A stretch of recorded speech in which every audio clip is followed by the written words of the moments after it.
But there was one question we got from somebody, a couple of them, actually, it was two or three of them we got, but one was left in a comment on the YouTube video about diving into the eclectic times more. And Tracy said, yeah, I would love to do that. So instead of actually going and shooting a separate video, I think this is a good time to get into that. So Trace, I'm going to turn the rest of the podcast over to you. And then maybe some of the guys has questions for you as we go. But I'm going to turn it over to you, and I want you to talk about, we'll let you share your screen and talk about eclectic times.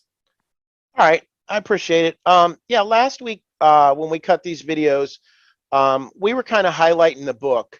And there's one area there that's the eclectic times, which is analyzing the actual stint. So you as a driver go out, let's say we're working together, and you're trying to get faster. So what we did, and the examples that I'll show you are two races that I ran over the weekend, and it's the entire race. And what I'm trying to find here is how consistent that my runs are, and also the drop off. Okay. And with the eclectic times, it's in parts of the track. So I can actually analyze what part of the track you have as your strength and where you're weak, okay, or where your weaknesses are. And we can try to work with that too. It could be line sensitivity. Now, in this particular case, it was a B fixed set. So there wasn't anything I can do other than brake bias and steering inputs. So it makes it a little more simplistic when we're trying to look at the driver. We don't want setup specific areas. Now, if we were doing that and we were in open, we could also use it. But in this case, I was trying to make it simple. We do have a lot of people that do run fixed. They enjoy fixed, but they're just trying to improve their overall experience. And that's what this is going to do. And by me explaining it to you, I'm going to allow you into my world that I look at, and you can self-police yourself with the same information. Since we released these books this past week, very popular. A lot of people liked them, was happy that we put them out there, and they're free. And that's the big thing too, is you have tools, and all you're doing is investing in your racing. Okay, take the time now, invest in your driving, understand it a little better, get your equipment set up so it's set up correctly.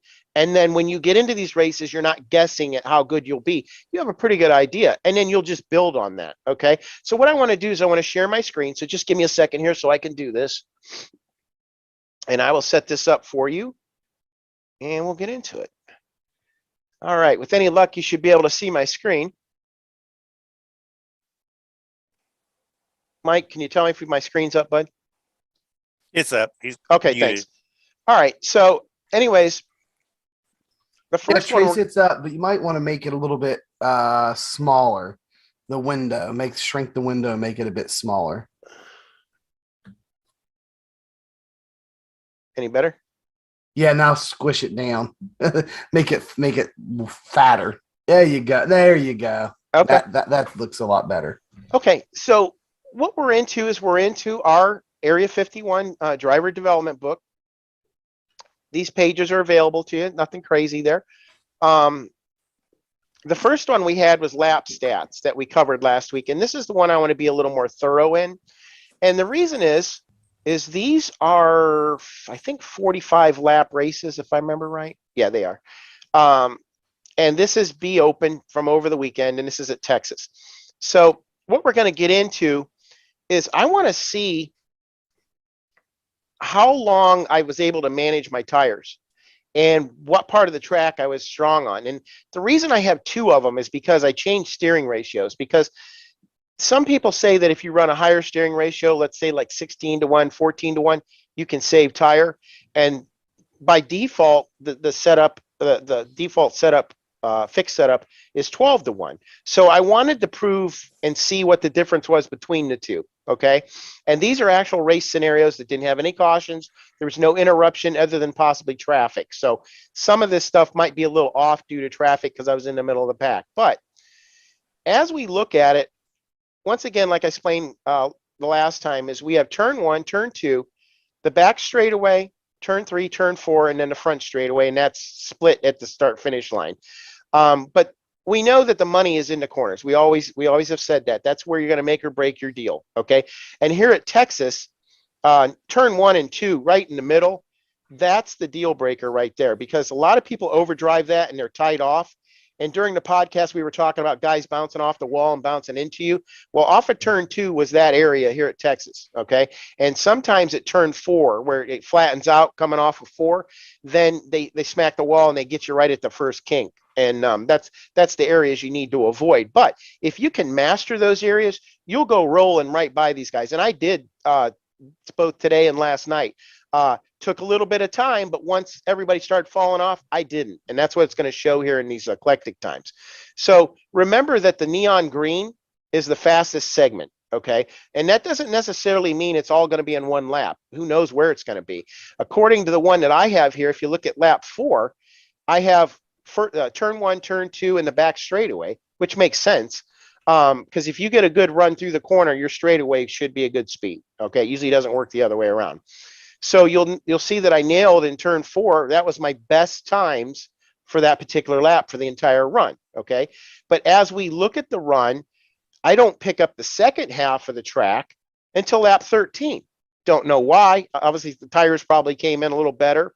And this just became a lot nicer corner because 3 and 4, you can drive a little more flat footed, but it just took a little bit for the car to come in. So anyways, so the neon green is your fastest lap, okay, or the fastest section in that lap. And then as we go to 1% fall off, it becomes your green. Your orange is 2%, your red is 3%, and anything over red is 4% on, okay? So the more we have the color, the better off we are. So first thing I'm going to look at is I want to see how far I carried it into the run, okay? And as Mike and I explained a week ago, the farther you can carry that color, now mind you, there's no pit stops here, okay? I didn't come in and get tires. So you'll see where the green fell off, and then all of a sudden the green came back, okay? That could have been a matter of traffic, or it could have been a matter of that the car just came back to me. It could have been weather conditions because it has dynamic weather. The track gets cooler. You get faster, more comfortable. You got to find out what part of the track you're good on, okay? And that way you just don't go send it in on somebody on your worst part of your track, push up and get into them, okay? That's what we're trying to avoid. So if you can, or in this information here, that will tell you exactly what your strengths are and what your weaknesses are. So as we get into the run, let's back it up a little bit. So the first 15, pretty normal. And we stated that if you're saving your tires, 15 laps is a good cutoff, okay? But if you'll notice at the bottom here, we're in the regular green in the straightaway, okay? The front straightaway, we're the strongest. So that means I'm probably doing pretty good in turn 4, which obviously the color is indicative of that. If you look at lap 13, turn 3, turn 4, and the straightaway is my strength. So it was like the first part of my race, turns 1 and 2 was strong, and then as the tires fell off, 3 and 4 came in. So you got to be aware of this kind of stuff. You may not be strong all the way around, but you can at least eliminate the damage by just getting through the tough section and just building on your good section. And that's where you set up your passes, okay? So anyhow, so at 15, then I get in some substantial fall off, okay? Could have been traffic. Once again, we don't know. If you do this in practice, it'll be a little truer, especially if you do your own private test session. You can see more of what your own personal driving habits are like. And that's what we're studying here is the driving habits, okay? Like I said, some of these values might be tainted. Doesn't look like the pattern is tainted with traffic because I'm sure I just didn't get into traffic in 1 and 2 and not in 3 and 4. But if you see this and understand the numbers, actually the colors is really all you want. You notice that you got to be a little more mindful in 1 and 2, and there's no doubt about it. The middle of 1 and 2 is the toughest. If you can roll through there, you'll catch guys going down the back straightaway and into 3 and 4. And that's what this shows. As my laps continue on past 15, I'm really not that great in 1 and 2. But as I get in down to 3 and 4, then the lap picks back up. And that's, you got to remember that it's each section. So they're each turn 4 of every lap, each turn 3 of every lap. Okay, that's what we're looking at specifically. Okay, that's how I, as an engineer, can work with you as a driver. And we're not even talking setup. We're talking about you. How can we make you better? Well, this is the self-policing that you can use. And as you understand the race, you understand the flow of the race. So you can predetermine, okay, this is what I need to do. This is what I can expect. And that way you're not getting all excited in the middle of the seat and getting a lot of anxiety and then do something stupid. And like the wrecks we were talking about, you don't want to be part of that. But then again, you'll be mindful that maybe somebody else is going through the same problems you are, especially if they're coming back to you. If they went out there and smoked the tires, I guarantee they're going to be coming back to you. But this particular run, I knew I was good in 3 and 4, and I was picking guys off there all day long. So we continue on. Remember, the race is 45 laps, and then you'll notice after lap 25, then turns 3 and 4 do kind of fall off there. Okay, everything's in the black. Straightaway, the front straightaway is still decent. Back straightaway, not so much, but it's just normal tire fall off is what it is. Okay, so during your tests, let me jump back a little bit here. So this eclectic time at the very, very end, the totals, okay, that is the fastest section out of the entire race. And what it does is it adds it up, and then at the bottom, it gives you your fastest potential lap. That doesn't mean it was your fastest lap. Now, it would if they were all on the same lap, but in this particular case, they weren't. One was lap 4 and one was lap 13 on both ends of the track. So, but had I put them all together in one lap, you can see that your lap would have been 31, in this particular case, 31,191. Okay, that wasn't my fastest lap though. But anyhow, so you know what your potential is if you can get it all put together in one lap. Now, my fastest lap was 31.465. So I was 0.3 slower over my eclectic time, which is the one that they're projecting that you could have obtained. Okay, the potential was there for it, it just didn't piece it together, and obviously because of race conditions, that's where that came about. So that's what I'm looking at when I'm trying to dissect your racing and where you're good and where you're not. I could have slowed down maybe in the beginning of the race and saved it in 1 and 2 and maybe been better off later in the run. I don't know. It's just going to take some races to figure that kind of stuff out. But at least it gives you a direction to look at. Okay. So that's the first part I wanted to go over with you. Okay. Are these times. And if anybody has any more questions or needs more additional time, please put them in the comments, leave us your name, contact information, whatever. Maybe we can get together, have a one-on-one meet and greet, and I can walk you through it and give you a better understanding. So keep that in mind. If you're interested in that, please get a hold of us. We're more than happy to help you. So the second part is going to be the eclectic time itself. Okay. And this part here, there's two parts to it. The top, all that is just logging of the lap times. Okay. That's it. So when you're testing, or in this particular case, we want to use the whole race value. Okay. Hey, Trace, there's one thing I figured out. I was looking at this with the race values is that it is counting the time you're setting in the car there before the start of the race, is counting the out lap, is counting the in lap or the out lap. You can actually go you can actually go up there and right click on the graph area. Yeah, that place, and go to properties. And instead of where it says selected outings, you can hit selected laps. And I think you can only include, is it asking you which laps you want to do? Yeah, that's the only one. It just gives us one. Let me go back and uncheck that. That says selected laps. Oh, I might be able to get around that if I just go through the race laps. Hold on a second. I think I know what you're talking about. Yeah. So you want me to just grab like 2 Yeah. and then stretch it out? Yes. That's probably right too. That's because the out lap.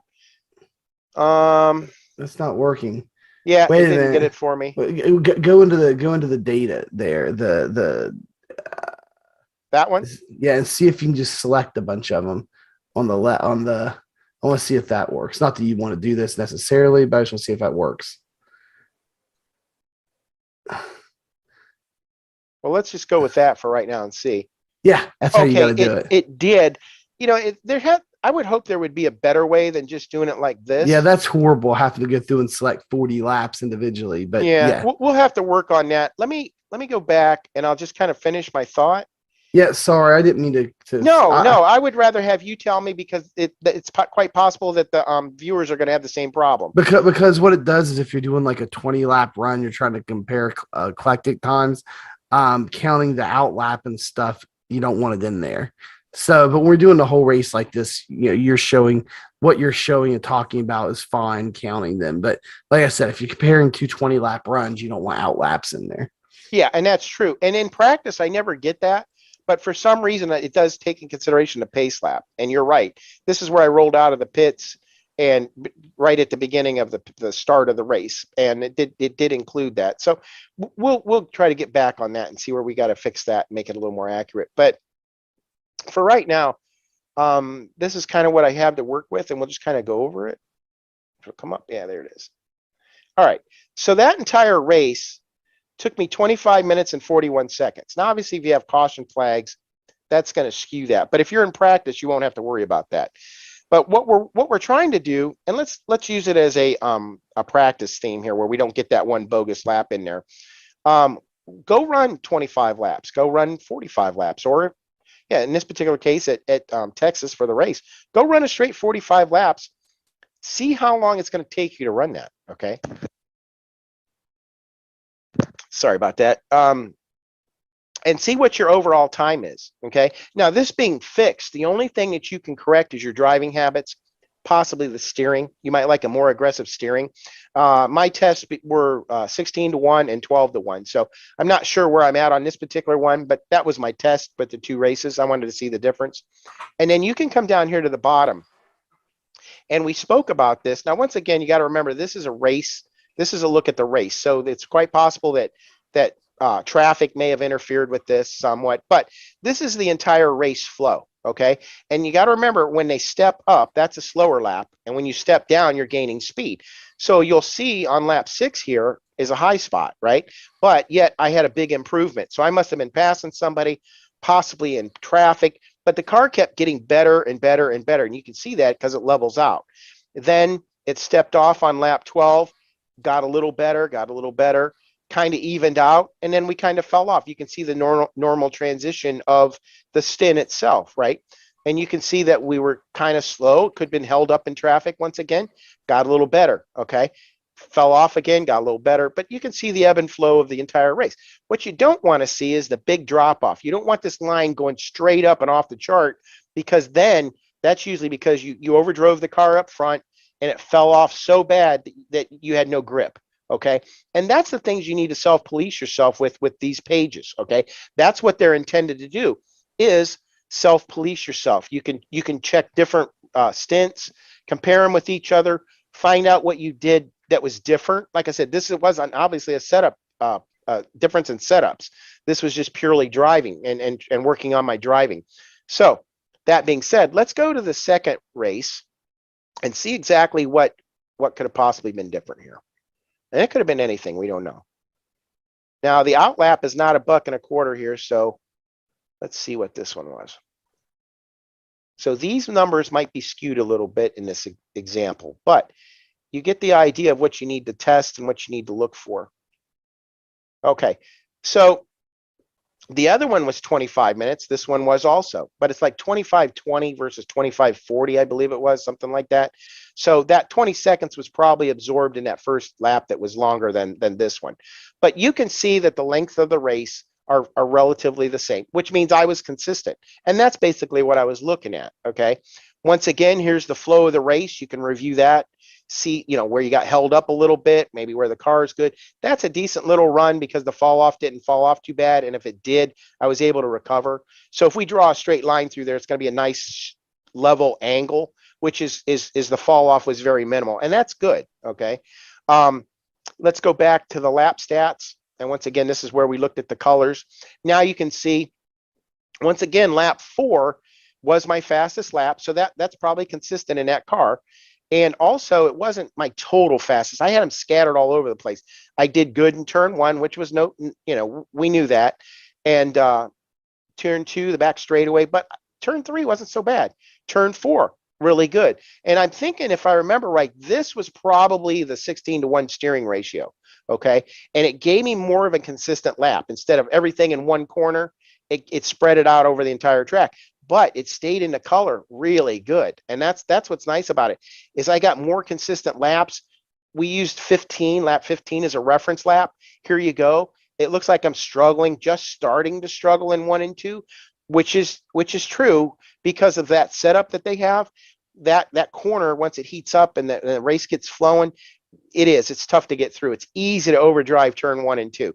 So you really want to focus on 1 and 2, getting a car woed down and accelerating up off. And you'll notice that in the rest of the eclectic times.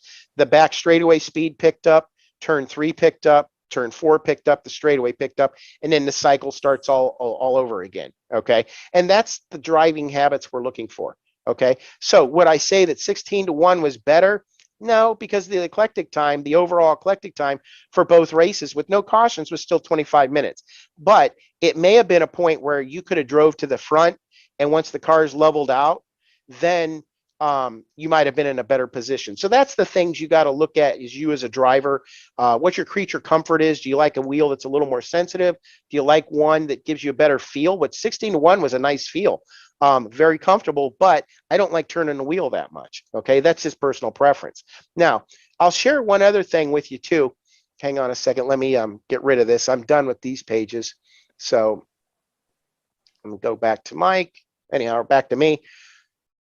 The second thing that you can do, and I think Mike, you can chime in on this too. This is something we used to do back in the pro days. Okay, in the actual simulator, when you're in the car, you can hit the tab settings, okay? And the tab gives you different delta time options, okay? So you can, there's like 6 of them. There might even be more. There might be 8. I don't remember. But the one that we're after that's going to help you during the race or your practice times, and it's live feedback. It's live telemetry, live data. You can see it while you drive, so you can see if you got better in a section or not. But you want the delta tab, and it says session last lap. Session last lap. So just hit your tab button until it goes through there and you see that. That's what you want. And what that does is it compares in live time your driving, not the lap time, but the section times. So if you're faster in a section than you were the previous lap, it'll be in the green. If you're not, it'll be in the red. And you can see your progress. So your whole overall time may be going towards the green, and then you get into an area where you're slow and you'll see where you lose time. The bar slides back, okay? But that is a great learning aid for just driving without being in setups. You can police yourself on live time in the actual race and see where you're at. And I'm gonna tell you what, that's not a bad tool to have up. That would be one I would definitely recommend using. So Mike, that's it for me. Yeah, Trace, you were talking about and asked me about that earlier today, and you talked about seeing Tommy Gossett using it in his live stream, and you said you've been watching some of my live streams and you saw me using it. And so, yeah, if you guys want to go back and check out just for a few minutes some of our live streams and be open this past week, you'll see me using that. I use 2 different ones. So if you're doing the road racing, I use session best lap. And the reason I do that is because in road racing, a lot of times your tire wear isn't as big of a deal. And so like in the F3 cars, the fuel burn off makes you go faster in the F3 cars at a higher rate than your tire wear makes you go slower. So there's a lot of times in the F3s, my fastest lap of the race is like in the last 5 laps somewhere. So I usually use session last lap or session fastest lap, sorry. And that lets me see when I take a turn wrong, as the bar goes across, it'll go from green to red and start coming back to me on those sections of the track like Tracy was talking about. But that is session fastest lap I use in road. But when I am in oval, especially in B open, but when I'm in oval, tire wear is a big thing. So I just do session last lap.